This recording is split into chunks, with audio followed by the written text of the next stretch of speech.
Dear friends, do you know the process of ICI elections? How many councils are there? And how the process of preferential voting system works? Let us see each one of those one by one. Namaskar, this is CA Piyush Premsukh Chandak from Nashik. I will try to explain the process in short. ICI में एक central council होता है, 5 regional councils होते हैं, that is central council, eastern, western, northern and southern council, और number of branches होती है। ICI हर 3 साल में एक बार इलेक्शंस लेता है। इस साल के इलेक्शंस के डेट्स 3rd और 4th दिसंबर 2021 है for central council and regional council at a time. There will be 2 separate ballot papers provided for central and regional council. For central council, there are 32 persons to be elected from 5 regions. And for regional council, in particular, Western India Regional Council, which consists of Maharashtra, Gujarat and Goa, there are 21 council members to be elected. And for this, 45 contestants from Maharashtra, Gujarat and Goa are contesting. There are in total 1,09,256 voters in WIRC. The qualified chartered accountant who is member with ICI as on 1st April 2021, including COP holders and non-COP holders, are eligible for voting. There are 2 methods of casting of vote. One is by way of postal ballot and another is at polling booth. पहले हम देखते हैं postal ballot method कैसे काम करता है। जिस member को कोई भी पोलिंग बूथ अलॉट नहीं हुआ है, उस मेंबर को पोस्टल बैलेट द्वारा वोटिंग करना अलाउड है। उस मेंबर को आईसीआई उसके रजिस्टर्ड एड्रेस पर बैलेट पेपर भेजेगा। वो रिटर्नेबल एनवेलप के साथ होगा।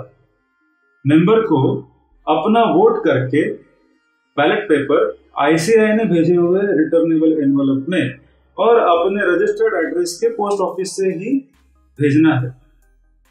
फॉर एग्जाम्पल, अगर किसी वोटर का एड्रेस लासलगांव है तो उसे लासलगांव के पोस्ट ऑफिस से ही बैलेट पेपर आईसीआई को भेजना है।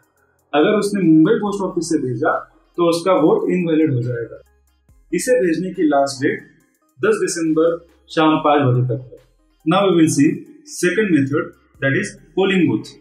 आईसीआई के वेबसाइट पर know your polling booth link पर अपना 6 डिजिट मेंबरशिप नंबर डालकर आपको अपना पोलिंग बूथ नंबर और एड्रेस मिलेगा। आपको उसी पोलिंग बूथ पर जाकर वोट करना है। पोलिंग सुबह 8 बजे से रात को 8 बजे तक है। आपको आपके पोलिंग बूथ डिटेल्स इस प्रकार दिखेंगे।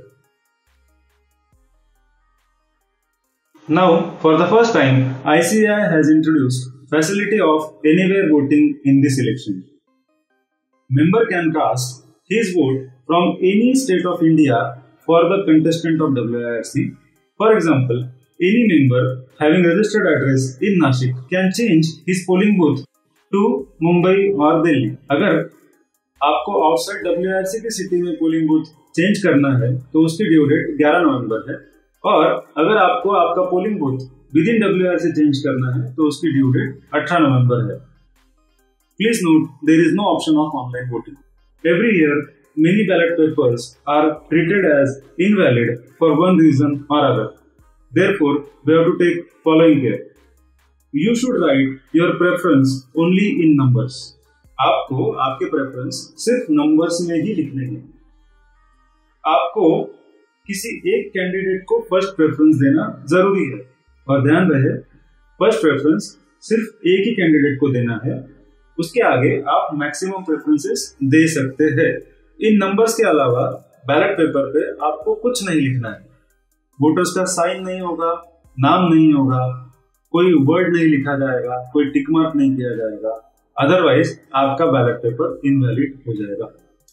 This is how the ballot paper looks like. सबसे पहले सीरियल नंबर होगा, जिसको हम बैलेट नंबर भी कहते हैं।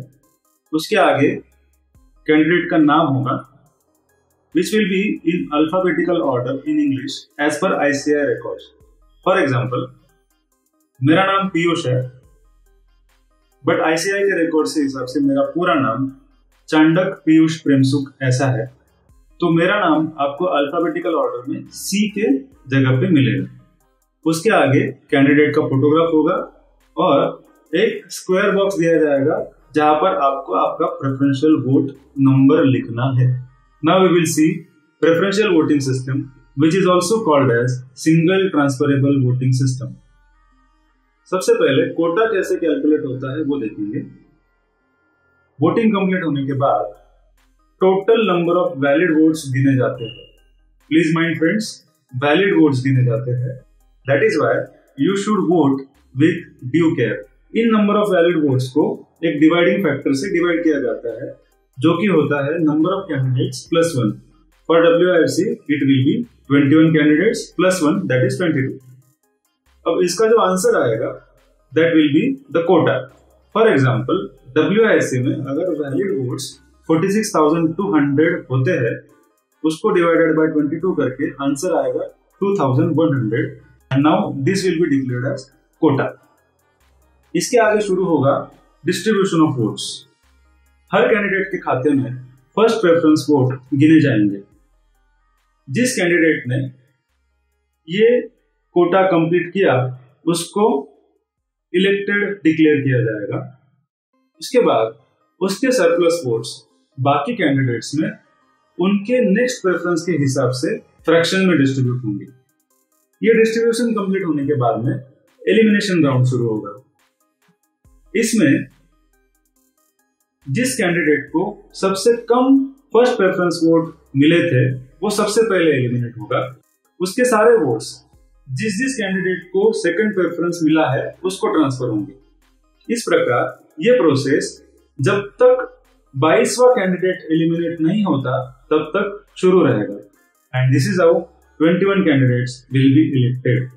Therefore, try to give maximum preferences as you can so that your vote counts till the end. Thank you for watching. This is CA Piyush Premsukh Chandak from Nashik, your candidate for WIRC elections.